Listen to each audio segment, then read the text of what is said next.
marzo de este año, concretamente, si no me recuerdo mal, del día 5 al 8 de marzo, vamos a llevar a cabo por primera vez, en este caso en los Estados Unidos, tal vez teníamos que haberlo hecho en otro país, pero bueno, ha coincidido así. Vamos a llevar a cabo un congreso internacional. El objetivo es juntar al mayor número posible de hermanos de diferentes países, y por qué no también aquí de España, de Europa, en un congreso que el lema va a ser levantémonos y edifiquemos. Todos los mensajes que se van a estar compartiendo van a estar basados en el libro de Nehemías, que es un libro extraordinario del cual vamos a aprender muchísimo, y ya tenemos absolutamente todo reservado. Un salón muy grande. Hace ya unas semanas atrás me dijeron que ya se habían inscrito más de 1000 y pico hermanos, aunque todavía esperamos muchos más. Hemos reservado un salón muy bonito que es propiedad de la Iglesia Bautista. Claro, tenemos que alquilar un buen equipo de sonido y cámaras y luces para retransmitir los cultos y todo eso. Luego la infraestructura para poder alojar en diferentes lugares a más de 1000 y pico personas, pues ustedes imagínense, ¿no? Entonces yo quiero animar a los que todavía no habían pensado, no se habían planteado el ir a este congreso. Pues si tienes posibilidad, hermano, no te lo pierdas. Es el primero. No sé si vendrán otros, pero el primero no te lo puedes perder, por favor. Entonces quiero animar a todos los hermanos y hermanas que puedan ir. Yo sé que con esto de Trump y los permisos y las visas y todo esto hay un poco de problemas, pero podría solicitar la visa con bastante tiempo y hacer todo lo posible por poder asistir a ese congreso. Y vas a conocer a cientos de jóvenes de muchas partes del mundo y a muchos hermanos que a lo mejor ellos te han visto a ti por las redes, pero tú a ellos no los has visto. Entonces, repito, quiero animar a todos los hermanos que puedan ir. Y estamos orando por la rodilla de Marcos, que de tanto correr y de hacer el tonto, pues se le hincha, y me dijo el otro día, yo no puedo ir al congreso aunque me gustaría porque se me hincha la rodilla. Bueno, pues entonces yo les pido por favor a todos ustedes que oren para que no se le hinche la rodilla y para que pueda asistir. ¿Cuántos lo van a hacer? Pues ya sabe, vete comprando el billete. ¿De acuerdo? Ese es el primer evento importante que vamos a llevar a cabo, pero en esta mañana yo quiero darle oportunidad un momentito a un par de pastores que están con nosotros, porque uno de ellos le he pedido, aunque está pastoreando 2 de nuestras iglesias en la isla de Fuerteventura, le he pedido que se vaya 3 meses a los Estados Unidos a atender a las 2 iglesias que tenemos en la Florida. Tenemos otras en otras partes, ¿no? Pero en la Florida tenemos 2 congregaciones y no tienen un pastor visible al frente de la misma, sino que con unas pantallas muy grandes ven los cultos en directo que hacemos todas las semanas desde Santa Cruz. Y entonces le he pedido a Damaris y Alberto que ellos se trasladen a los Estados Unidos 3 meses. Ya está todo organizado, ya hemos conseguido la casa, el coche, todo lo que necesitan para poder estar bien atendidos durante esos 3 meses. Y hablando con ellos, ellos me dijeron, nosotros estamos dispuestos a ir. Tenemos a otro pastor, se llama Rey, que es de la República Dominicana, que se quedaría al frente de las 2 iglesias, la de Puerto del Rosario y la de Morrojable, pero también iremos de vez en cuando a visitarle para no dejarle 3 meses 2 iglesias que él las atienda solo. Entonces yo voy a pedirle a Damaris y Alberto, que creo que están por ahí afuera, sí, ahí te veo. Pasen por favor un segundito, despídanse de los hermanos, porque probablemente este sea el último día de la vida, no, perdón, de este año. Cuando vengan no van a hablar en español, van a hablarnos en inglés, entonces aprovechemos que todavía hablan en español, se van con la niña y estaremos orando por ellos. Amén, hermanos. Estaremos orando por ellos para que el Señor los use, los bendiga. Tenemos una iglesia en Orlando, tenemos otra iglesia en Miami. Hay 4 horas en coche entre una y otra. A veces tendrán que viajar para atender a la iglesia, luego tendrán que viajar el mismo día. Serían más de 8 horas en carretera, a menos que se quieran dormir, que se queden a dormir ese día allí. Sea como sea, necesitan mucho de nuestro apoyo, de nuestras oraciones, que el Señor los use, los bendiga y que se adapten tanto ellos allí como los que están allí, que se adapten a ellos, ¿de acuerdo? Así que bienvenidos y despídense de los... Dios les bendiga. Bueno, es un placer, un privilegio estar aquí con ustedes y nada, pedimos por favor que estén orando por nosotros. Es la primera vez que vamos a ir para allá, para Estados Unidos, y vamos a ir en familia, dejamos todo atrás en Fuerteventura, el trabajo. Bueno, la familia la tenemos toda aquí en Tenerife y desconocemos totalmente allí lo que nos vamos a encontrar, pero por lo que nos ha compartido el pastor, la gente que ya ha estado por ahí, Anderson también. Hay dos congregaciones preciosas que vamos a estar atendiendo, pero de verdad que necesitamos de sus oraciones, necesitamos el respaldo del pueblo de Dios, necesitamos que estén orando por nosotros como matrimonio, como padres, que estén orando también por la niña, que se pueda adaptar, y esperemos que pronto podamos tener buenas noticias para todos ustedes. Muchas gracias y que Dios les bendiga. Amén, gloria a Dios, amén. No, tú. Yo sí te trato de no salir ni nada, porque es que no sé qué decir. Hoy por nosotros, la verdad que hace muchos años nosotros decidimos servir al Señor. Amén. Y pues esto es parte de servir al Señor.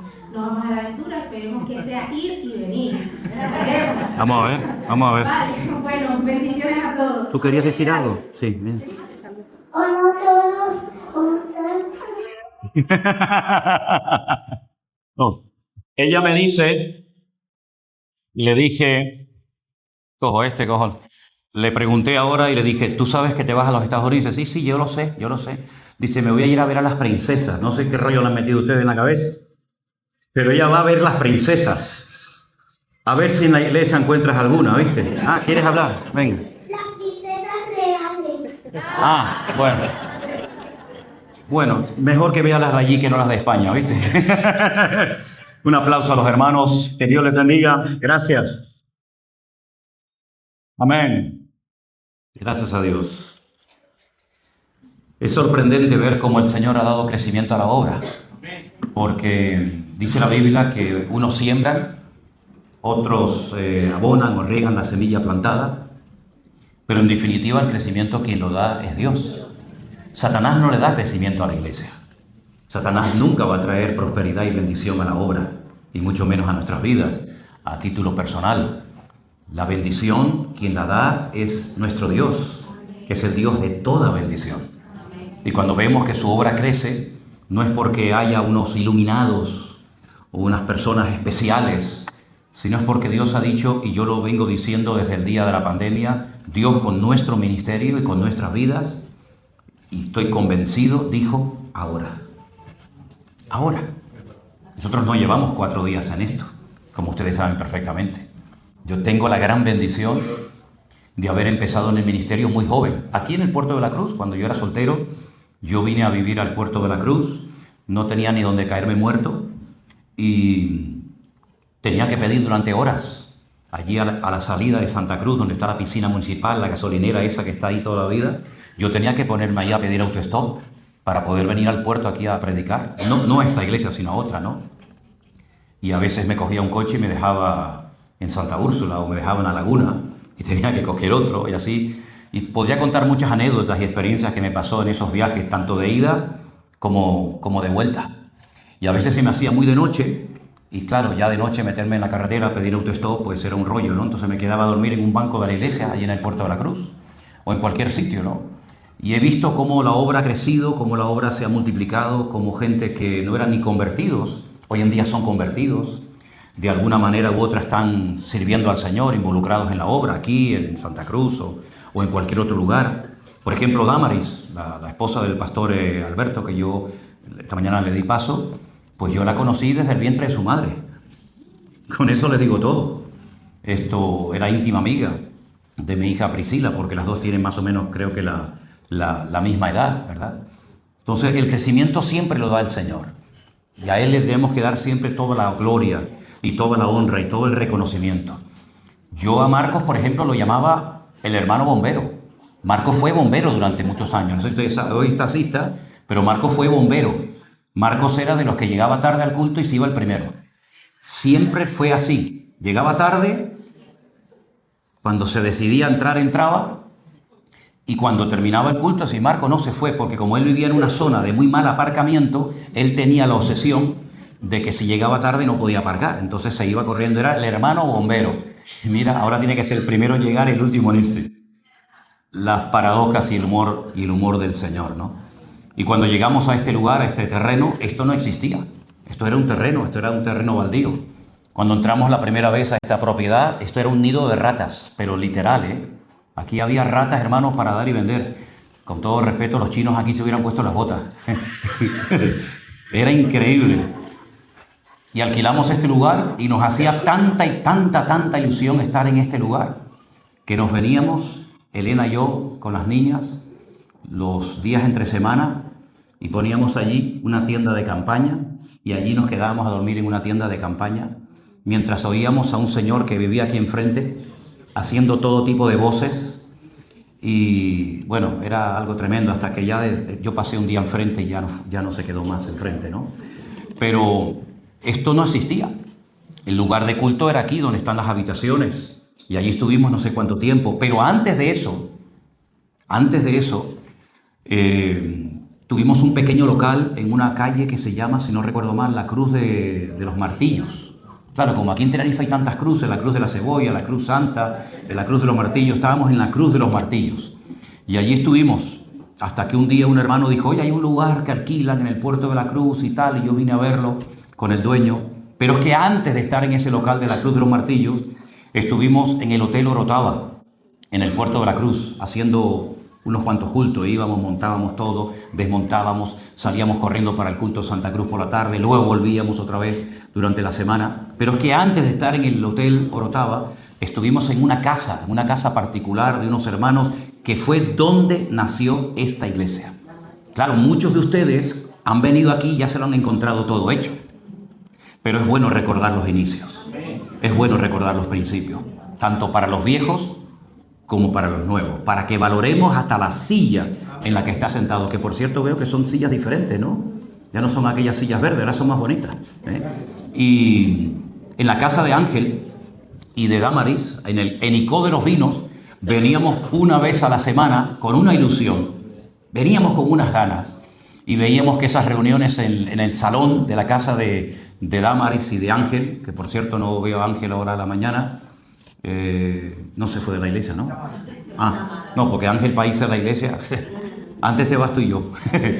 Y allí empezamos la obra, y como crecía, ya no cabíamos, nos fuimos al hotel y etcétera, etcétera, ¿no? Yo le estoy muy agradecido a ellos dos, y me gustaría que hoy, en este primer culto del año, o en este primer domingo del año, le diéramos gracias al Señor, pero también le diéramos las gracias a ellos, porque ellos abrieron su hogar, y por haber abierto su hogar, hoy nosotros estamos en este lugar alabando al Señor. Así que demos un fuerte aplauso y gracias de todo corazón.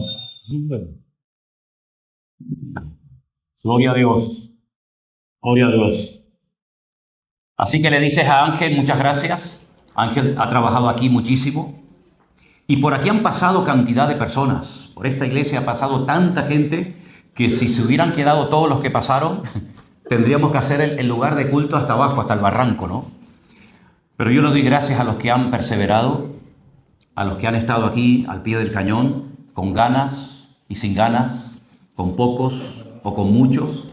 El Señor dice en la Biblia que es galardonador de los que le buscan, y de alguna manera recompensa la labor, la constancia, la fidelidad. Dios la recompensa. Y alguien, cuando estábamos ya a punto de terminar los días aquellos de la pandemia, cuando comenzó el Señor a dar un crecimiento y comenzó un mover espectacular en nuestro ministerio, pues alguien me dijo, un pastor por cierto, me dijo que cuando terminara la pandemia, todo este mover y toda esta ilusión y todas estas personas, hablo de miles de personas que se ponían en contacto con nosotros, pues ya dejarían de hacerlo y se olvidarían. Y yo le dije, te aseguro que no, porque Dios ha puesto en mi corazón que este mover de Dios, que es algo sobrenatural. Ya me dicen ustedes a mí que hay iglesias que tienen un pastor y no crecen, y las iglesias nuestras que no tienen pastor son las que más crecen. Por eso, gracias. Por eso he pensado a lo mejor dejar a todas las iglesias sin pastor, para que crezcan más, ¿no? ¿No? Bueno, pues yo he sentido en mi corazón que esto que el Señor comenzó no lo va a parar nada ni nadie, sino que lo va a parar solamente Él cuando Él venga. Y estamos viendo cómo se están levantando obras, cómo las obras están siendo bendecidas y prosperadas. Por ejemplo, la obra en Estados Unidos se va a encargar absolutamente de todos los costos y de todos los gastos que implique el mandar a un matrimonio de España para que esté allí durante 3 meses. y hemos visto cómo la obra se ha sustentado y Dios la ha bendecido de una manera espectacular. ¿Quién nos iba a decir a nosotros que durante más de 40 años todos los meses contábamos la monedita para poder pagar la luz, el agua, el teléfono, poner gasolina al coche? ¿Quién nos iba a decir a nosotros que hoy por hoy el Centro Evangélico Villanueva iba a poder tener una finca inmensa, inmensa, donde se han plantado docenas y docenas y docenas de árboles, donde tenemos una carpa que caben más de 400 personas, donde tenemos casas donde se puede quedar a dormir la gente, donde tenemos un campo de fútbol que es mucho más grande casi que toda esta finca? ¿Quién nos iba a decir? Y 2 pisos, que también la iglesia Centro Evangélico Villanueva tiene 2 pisos hermosos que ha podido comprar para que se queden obreros, para que se queden matrimonios, para que se queden estudiantes que van a ir. ¿Quién nos iba a decir a nosotros? Una iglesia que, como en nuestro caso, no sé en Puerto, pero en nuestro caso nosotros antes de la pandemia incluso llegó un tiempo, y Armando lo sabe porque es uno de los tesoreros del ministerio, que a veces debíamos hasta 3 meses de alquiler, hermano. 3 meses de alquiler, no teníamos dinero para pagar el alquiler del local en Santa Cruz, que es alquilado. Pero no solamente eso, sino que además ustedes saben que aquí en España cada 3 meses hay que pagar lo que se llama el IRPF, que son las retenciones que hay que pagar la Hacienda. Entonces, cuando llegaba el trimestre y llegaba el IRPF, que es algo que le encanta a Marcos, pues decíamos, Dios mío, ahora el alquiler y encima el IRPF. Y me acuerdo que un día me llamó el administrador, que ya se murió. Sí, el pobre, pero ya no me ha llamado más. Así que Dios lo tenga en su gloria, ¿no? Pero me llamó y me dijo, oye, ya no más, ya deben 3 meses, pero él no sabía que no habíamos pagado el IRPF. Entonces, como yo generalmente nunca hablo de dinero, aunque a veces hay que hablarlo y decirlo, porque también hay que hablar del dinero y de la economía, ¿o no?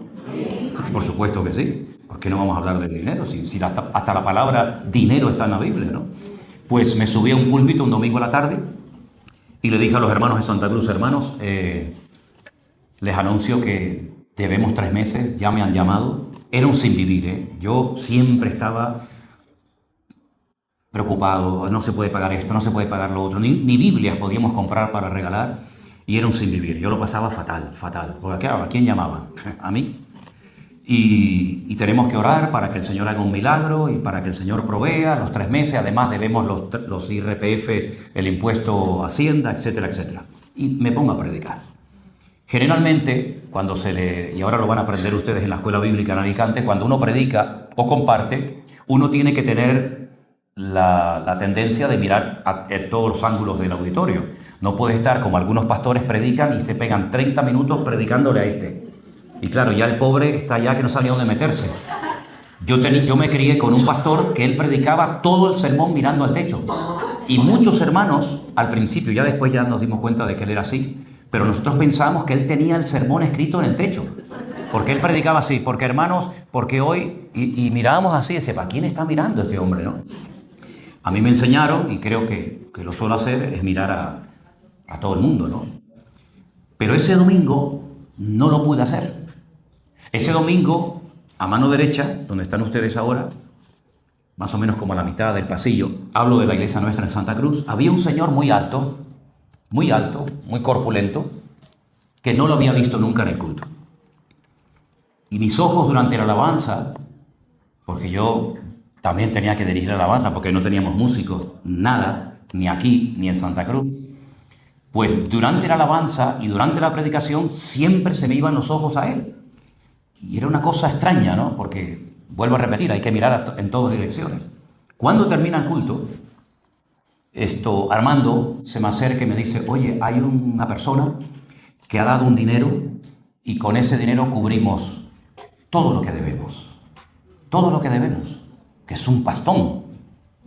1.500 por 3 que vale el alquiler, ¿cuánto es? Más el IRPF, estamos hablando de un dineral. Y yo le dije a Armando, porque Armando se le cambió la cara, estaba como blanco, no se lo creía, ni él se lo creía, ¿no? Y le digo, oye, ¿no habrá sido un señor alto, muy corpulento que te dio un sobre? Y me dijo, sí, ese es. Bueno, pues voy a por lo menos acercarme a él a darle las gracias. Ya prácticamente la gente se había marchado a la iglesia, pero él se quedó en el pasillo de la iglesia, de pie, mirando hacia el púlpito, Y yo vengo por detrás de él y le toco en el hombro. Él se gira, era un hombre enorme, ¿eh? Y le digo, muchísimas gracias, quiero darle las gracias de todo corazón como pastor de la iglesia, porque me he enterado que usted ha dado un dinero, y justamente es el dinero que tenemos que pagar sí o sí, tanto al alquiler como a Hacienda, ¿no? Y no me dice nada. Y claro, yo quería sacarle un poco de conversación, y le dije, pues una vez más le doy las gracias. No me respondía. Y le digo, pero ¿usted cómo se llama o de dónde ha venido? Porque nunca lo había visto aquí. Y me dice, ¿por qué me preguntas cómo me llamo? Si hoy estoy aquí y mañana estoy allá. La sensación que yo sentí mientras él me hablaba no la puedo describir con palabras. Te estoy contando lo que me dijo, pero no lo que sentí. No lo puedo transmitir con palabras. ¿Por qué me preguntas cómo me llama y de dónde soy o de dónde vengo si hoy estoy aquí y mañana estoy allá? Y le dije, está bien. Me di la vuelta, me fui. Nunca más este hombre vino a nuestra iglesia. Nunca más vino a la iglesia, ni lo vi, ni en la iglesia, ni en la calle, ni en ninguna parte. El Señor evidentemente hizo un milagro. El Señor utilizó a esta persona para sorprendernos. Y por eso hemos visto desde el primer día que nació esta obra la mano del Señor de una forma tremenda. Y como el Señor no cambia, es inmutable, cuando Él hace algo es el botón de muestra de lo que va a seguir haciendo. Él no añade maldición con la bendición, dice la palabra. Es decir, ¿qué es lo que será? Pues lo mismo que fue. Pero esto no solamente es aplicable a la hora de estudiar profecías, que solemos utilizar ese texto, ¿no? Hermano, ¿qué es lo que será? Pues lo mismo que fue. No, aplícalo todo. Si Dios me bendijo, Dios me seguirá bendiciendo. Si Dios me ayudó, Él me seguirá ayudando. Si el Señor me abrió una puerta, me seguirá abriendo puertas. Porque Él no cambia, Él es el mismo ayer, hoy y por los siglos. Entonces es importante tener memoria de lo que hay que tener memoria, ¿eh? Hay cosas que mejor es olvidarlas y no hablar nunca más de ese tema. Pero hay otras cosas que no podemos olvidar. Por eso el apóstol Pedro le dijo a los destinatarios de sus epístolas, yo procuraré que después de mi partida quede constancia de las enseñanzas que yo les he dado, para que tengáis memoria de las palabras que pronunció y nos enseñó nuestro Señor Jesucristo. Por eso es muy importante ver cómo el Señor fue guiando y prosperando la obra durante el 2024. Qué puertas se abrieron, cómo el Señor se movió, cómo el Señor nos fue mostrando cómo resolver esta situación o aquella. Porque ese ha sido el botón de muestra de lo que Dios va a seguir haciendo, pero no igual. Porque Dios no es repetitivo, Dios es novedad pura. Y el Señor, el factor sorpresa, no quiere que la iglesia lo pierda, sino que podamos tener en cuenta que como mínimo, las bendiciones que nos han acompañado en estos últimos años nos van a seguir acompañando y aún más, porque dice la Biblia que Él nos da mucho más de lo que pedimos o de lo que entendemos. ¿Cuántos dicen amén? Antes, esta no es la palabra, esta no sé por qué estoy diciendo esto. Dije todo esto, aún no he predicado, pero escúchame. Quiero felicitarles a todos ustedes, de verdad, de todo corazón, porque ¿tú también te vas a bautizar? No, como te vi ahí vestida de negro, digo, mira la oveja negra allí, ¿no? No, son bro. Todos son adultos, todos son personas grandes que saben lo que van a hacer y eso es muy bonito, porque bíblicamente el bautismo no es para niños, no es para infantes, no es para cumplir con una tradición, ¿verdad? Bueno, papá, mamá, el abuelo. No, esto es un mandato bíblico y los mandatos bíblicos los tienen que cumplir personas que quieren cumplirlos y que los entienden y los quieren poner en práctica. Entonces yo les felicito porque ustedes son adultos y han llegado a la conclusión de que ese mandamiento, que es tan importante como cualquier otro, hay que ponerlo en un momento determinado de la vida en práctica, ¿no? Y yo les felicito por este paso que van a dar. Antes que se me olvide, ¿quién es el que atiende así más o menos aquí la zona? Hoy no veo a Ángel, pero más o menos el que tú tienes aquí para ayudarte un poquito así en las cosas. José María. José María, ¿dónde está José María? Búscate un martillo. ¿Tienes un martillo a mano? Tienes que buscar un martillo y vete rompiendo la capa de hielo que está encima del agua de la piscina de la piscina.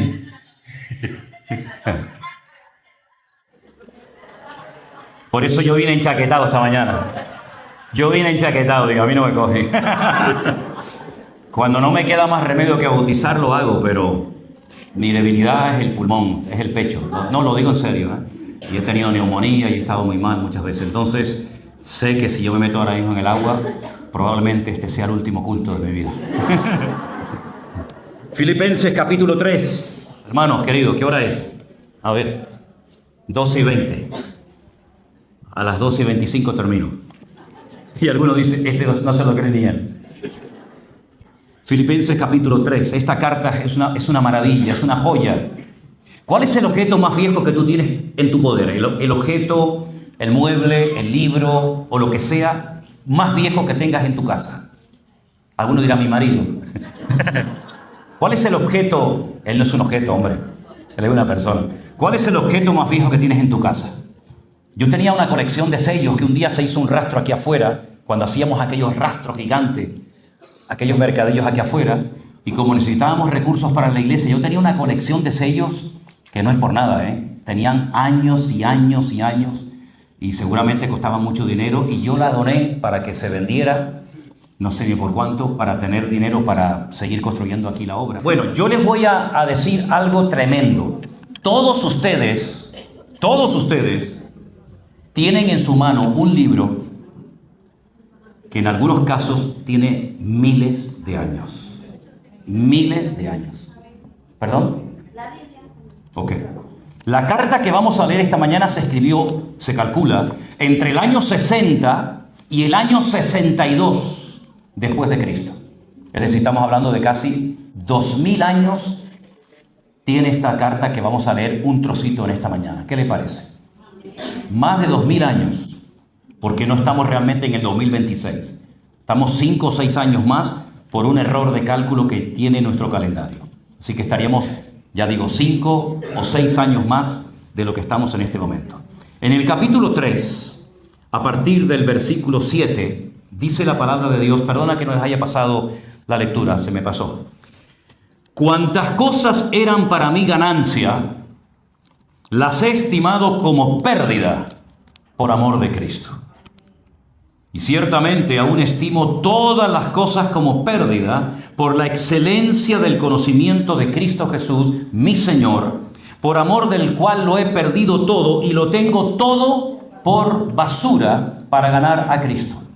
Hoy leí una vieja Biblia que yo tengo, no es del 1800, pero es una Biblia de una versión muy antigua, y cuando llegué a la palabra basura, ¿saben lo que pone? Estiércol, efectivamente. Ese era el concepto.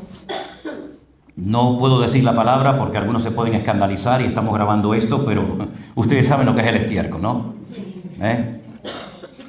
Ese era el concepto que Pablo tenía de todas aquellas cosas que le podían abrir puertas en la vida.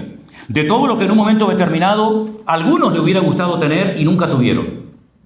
Pero para él dice, todo lo que a mí me puede abrir puertas, todo lo que me puede producir algún tipo de beneficio personal o de ganancia, para mí lo tengo todo por estiércol, por basura, para ganar a Cristo.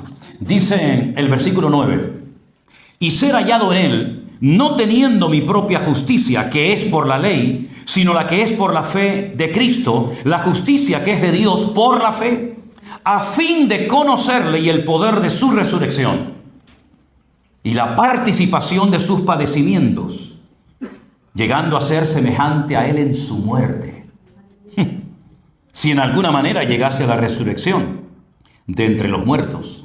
Y ahora dice el apóstol Pablo, no que lo haya alcanzado ya, ni que ya sea perfecto, sino que prosigo para ver si logro hacer aquello para lo cual fui también nacido por Cristo.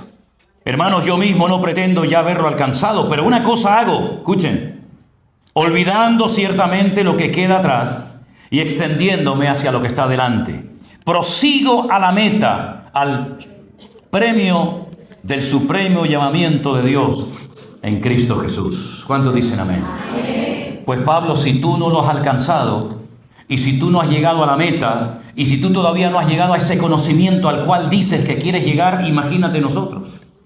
Porque esta carta, que dije al principio que se escribió entre el año 60 y 62 de la era cristiana, se escribe desde la cárcel. Pablo no la está escribiendo desde una playa en el Caribe, en su mejor momento, o en su tiempo de juventud, o de esplendor ministerial. Él la está escribiendo cuando ya es una persona con una edad, muy cascado por la vida, muy apaleado por la cantidad de sufrimientos y de padecimientos que tuvo que padecer por la causa de Cristo y del Evangelio. Y él la está escribiendo desde la cárcel. Algunos piensan que Pablo no salió de la cárcel, sino que él entró y de ahí ya no salió. Hay otros comentaristas, otros que opinan que sí, que él logró salir y luego ya en el segundo encarcelamiento ya fue el definitivo, cuando ya después terminan martirizándolo. Sea como sea, él, su estancia en la cárcel no se cruza de brazos, sino que él se dedica, si no a escribir, por lo menos a dictar cartas. Y el que las copiaba se cree que era un tal Epafrodito, que copiaba las palabras que el Espíritu de Dios ponía en la mente, en la boca de Pablo, las escribía, y luego lo que Pablo hacía es que las firmaba. Y por ejemplo, en una de ellas al final dice: mirad con cuán grandes letras os escribo, porque Pablo tenía un problema en la visión, un problema en la vista bastante grave.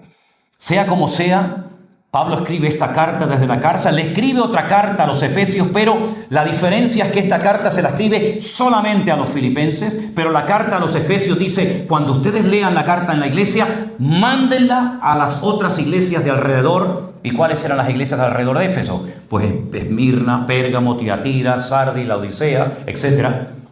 Y esa es la gran diferencia. Pero también se escribió de la cárcel. Luego escribe otra carta a los colosenses, una iglesia que estaban desviándose doctrinalmente hablando, que incluso llegaban a darle culto a algunos ángeles. Y después escribe una carta personal muy bonita a su amigo Filimón, el cual había tenido un problema con un esclavo que se le había escapado y que le había robado algo de dinero. Pero en esta carta de los filipenses, el apóstol Pablo es muy claro y dice: hermanos, yo tengo una meta, yo tengo unos objetivos delante de mí que aún confieso que no los he alcanzado. Yo no sé cuáles son tus metas como creyente. No te hablo como estudiante o como empresario, si es que lo eres. Te hablo de tus metas, tus objetivos como creyente. Lo primero que tienes que tener en cuenta es si esas metas, si esos objetivos coinciden con el plan, con el diseño de Dios para tu vida. Porque está bien tener planes, está bien tener sueños, está bien decir: oye, me gustaría esto, me gustaría lo otro. Pero pregúntate siempre: ¿esto entra dentro de la voluntad de Dios? Porque puede ser que sea una buena idea, pero no el momento. Cuidado. Moisés, cuando era joven, cuando tenía más o menos 40 años, él creía que el pueblo iba a reconocer su liderazgo.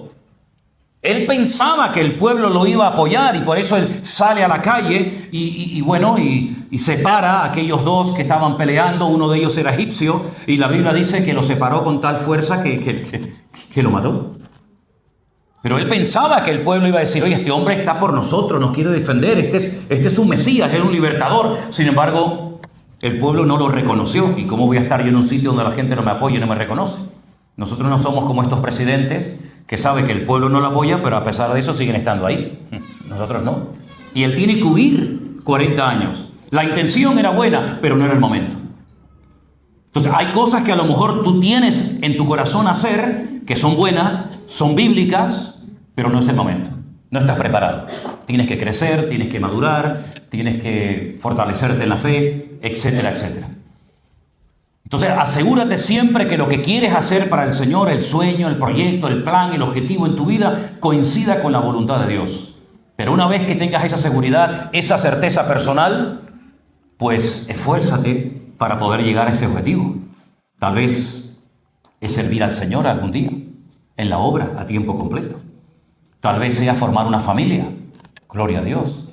Tal vez estás en este momento interesado o enamorado o enamorada de una persona, que no digo que no sea la persona idónea para tu vida, pero que a lo mejor no es el momento. Así que no presiones, no empujes, no obligues, no fuerces a una persona a ver lo que tú dices que has visto, pero la otra no lo ha visto. ¿Te das cuenta? Entonces es muy importante ir al paso, al ritmo que el Señor nos marca. Pero sea como sea, Pablo dice: yo no he alcanzado todavía esos objetivos, porque en otra carta, no en la carta a los filipenses, sino la carta a los romanos, que es la más profunda, junto con Gálatas, que Pablo escribe, él dice: hermanos, tengo un problema personal. Y lo admite, Y no solamente lo cuenta en aquella época, sino que a lo largo de los 2000 años que tiene la iglesia actualmente, todos los cristianos del mundo, da igual de la iglesia o de la denominación que pertenezcan, todos los cristianos del mundo nos hemos enterado, no por un chivato, no por alguien que dice, ven que te voy a contar una cosa, sino porque él mismo dijo, hermanos, estoy haciendo cosas que no quiero hacer.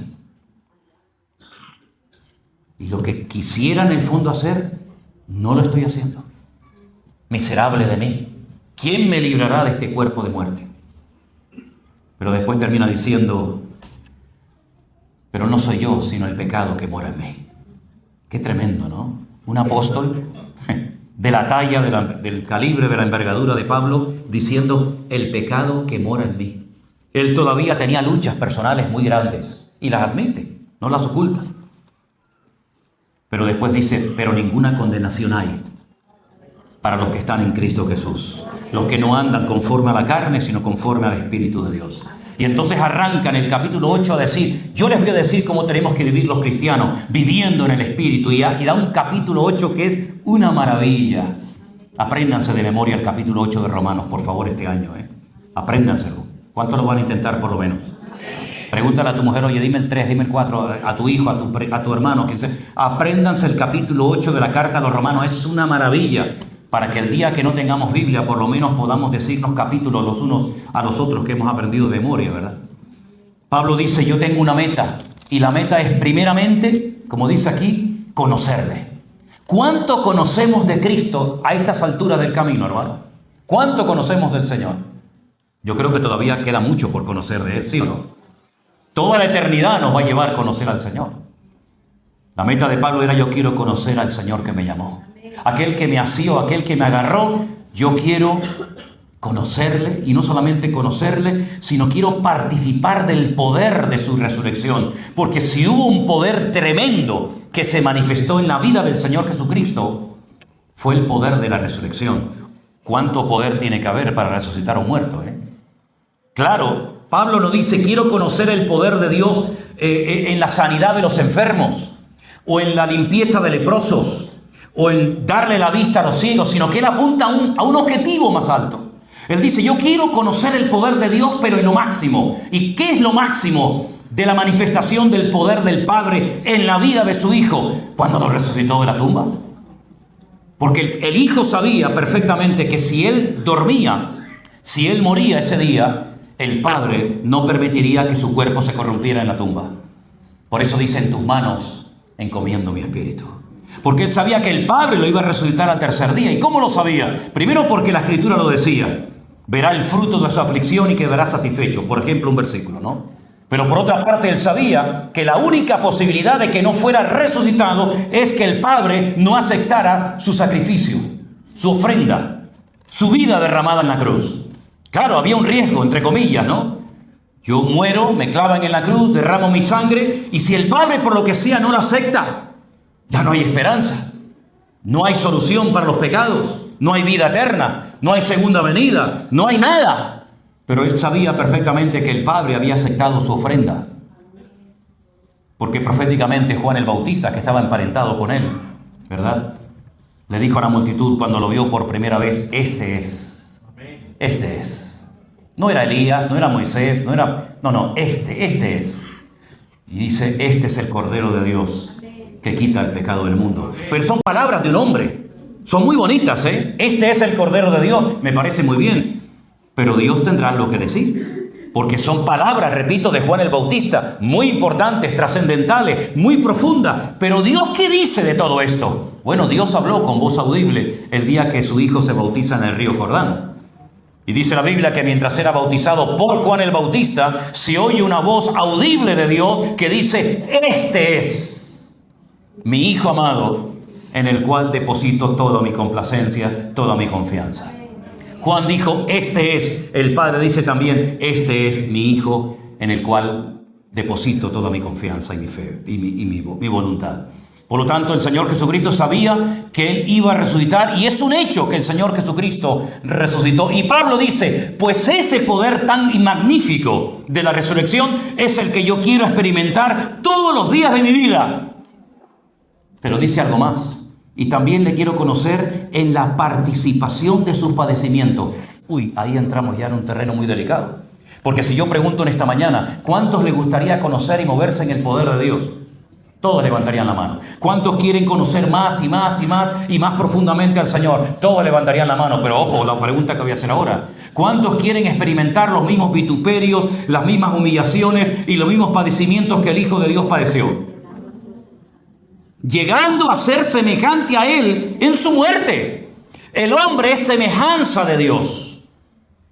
Y Pablo quiere ser semejanza de Cristo en su vida y en su muerte.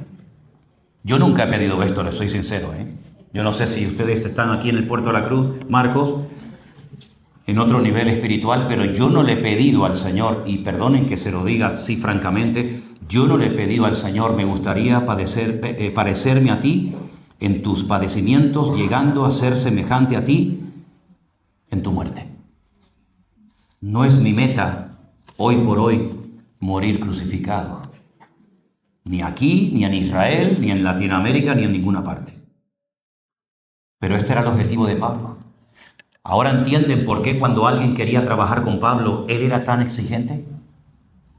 Porque lo mismo que me va a pasar a mí, probablemente es lo mismo que le va a pasar a todos los que estén conmigo. Ahora entienden por qué simplemente un muchacho un día dijo, no, yo no te voy a acompañar en el segundo viaje. O yo me voy a mi casa antes de que termine el primero. Ahora entiende por qué Pablo dijo, ya no vienes más conmigo, no podemos trabajar juntos. Estás en otra frecuencia. Eres un buen cristiano, eres un buen hijo de Dios, vas a escribir un evangelio, me parece maravilloso, pero tú y yo no podemos trabajar juntos. Porque tú estás en otra frecuencia, a ti te da miedo la persecución, a ti te da miedo la presión, no sabes trabajar bajo presión. Estabas en tu casa con una pluma, con tinta, con un papiro, con una hoja y escribes un evangelio y me parece estupendo y lo vamos a tener en la Biblia y te recordaremos toda la vida como el evangelio según San Marcos. Sabes trabajar en la tranquilidad de tu casa, sabes trabajar con tu pluma y tal, pero no sabes trabajar en el campo misionero. No vales para esto, Marco. Y dice que se apartaron y nunca más volvieron a trabajar juntos. Y es que tenemos que entender que no todos tenemos la misma capacidad para hacer lo que otros hacen. Tenemos que descubrir cuáles son nuestros límites, cuál es nuestro llamado, qué es lo que tenemos que hacer y qué es lo que no tenemos que hacer. He conocido a miles de creyentes que están siempre orando o de vez en cuando oran para descubrir qué es lo que tienen que hacer en el Señor. ¿Cuál es la voluntad de Dios para su vida? ¡Gloria a Dios! Estupendo, hermano, me alegro. Pero yo también te voy a dar un consejo si lo quieres aceptar. Comienza a orar para decirle a Dios lo que no tienes que hacer. Porque está muy bien saber lo que yo tengo que hacer, pero aún más importante es saber lo que no tengo que hacer. ¿Y por qué no tengo que hacerlo? Porque Dios ni me ha llamado, ni me ha capacitado a hacer eso, sino tal vez a otro hermano diferente a mí, pero que los dos nos vamos a complementar para servir juntos al Señor. ¿Cuántos dicen amén? Y finalmente, Pablo dice, yo prosigo a la meta. Yo sigo adelante, porque olvido las cosas del pasado y me extiendo hacia lo futuro. Prosigo la meta al premio del supremo llamamiento. Nuestro premio no lo va a dar la iglesia.